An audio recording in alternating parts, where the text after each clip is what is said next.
Gewoon voetbalvelden zullen bereind worden. De onhoudende droogte zorgt voor grote problemen voor voetbalclubs. Een protovelden bin net te bespielen. De KNVB kan op dit stuit nog net correct zeggen wet al en wet net spelen worden kan. Maar duidelijk is wel dat op een soort plakken de eerste speeldagen skrost worden moeten.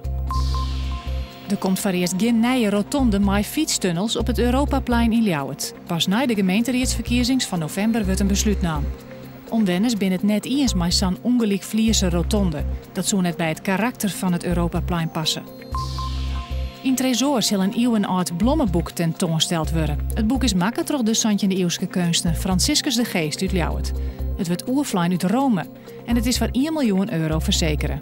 De Italiaan zal het Tresor eerst wel checken op veiligheidsmaatregels. Joen is er op het kantoor van de KNSB in Utrecht een extra geerkomste van de lederieën.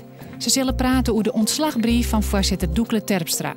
Terpstra stapte op na kritiek van Sven Kramer en orenrieders. Joen is het warm en vannacht komt de temperatuur net onder de 16 graden. Wel kans op een mistbank. Morgen prachtig naaisimmerwaar en het wordt 24 graden.